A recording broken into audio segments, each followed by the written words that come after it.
Hi guys! Welcome back sa ating MS Excel tutorial. Sa mga nakaraang video, sa part 1 hanggang part 4, pinakita ko ang iba't ibang functions. Ngayon naman, ituturo ko kung paano i-apply ang nested if function o ang nested if statement. Gawin na natin ang tulad ng kasanayan, i-highlight natin o i-select ang mga cells kung saan gusto nating i-apply ang ating function. Tapos pumunta sa formula bar, i-type ang ating formula equals if open parenthesis, tapos meron tayong tatlong logical test na kung saan kapag ang value ng ating balance ay greater than 0, ang magiging statement ay available. Kapag nagiging 0 naman, ang statement ay magiging unavailable. At kung less than 0 or lahat na mga number ay value ay negative, ang magiging statement ay negative. Balik tayo sa ating formula, equals if, open parenthesis, tapos i-click natin ang ating reference cell o ating criteria. If 5 is greater than 0, tapos lagyan natin ng double quotation mark. Ilagay natin ang ating statement na available sa gitna ng double quotation mark. Tapos, comma na naman. Balik tayo sa pangalawang logical test na if open parenthesis yung reference cell natin na nasa balance column,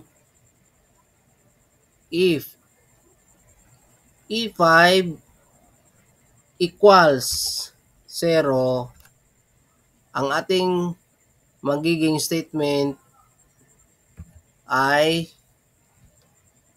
unavailable. So, ganun pa rin sa gitna ng ating double quotation mark, maglagay tayo ng statement na unavailable.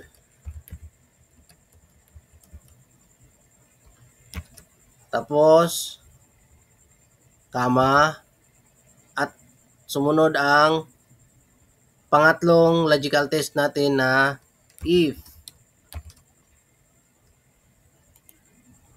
E5 is less than 0. So, lahat na mga negative.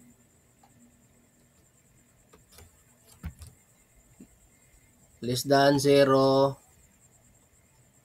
comma, tapos sa gitna ng ating double quotation mark, ilagay natin yung itong statement na negative.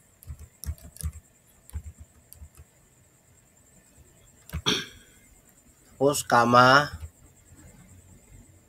Tapos, bibilangin natin kung ilang logical test yung ginamit natin. Dahil tatlong logical test yung ginamit natin, tatlong open parenthesis, ganun din, lagyan din natin ng tatlong close parenthesis.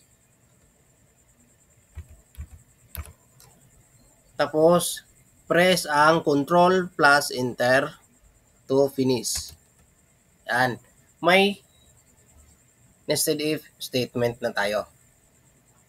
At mapansin natin na ang lahat ng mga cells ng ating reference na sa balance column, kapag 0 ang kanyang statement ay unavailable. Kapag more than 0 o greater than 0 naman, ang kanyang nested if statement ay available. Tingnan natin subukan natin kung mag-negative ang ating value sa balance kung totoong mag-negative ba yung statement. Halimbawa, itong plywood 5mm, may dalawa pa siyang natira. Mag-out tayo ng dagdag nito sa ating sheet. Lagyan natin ng out tayo ng 3.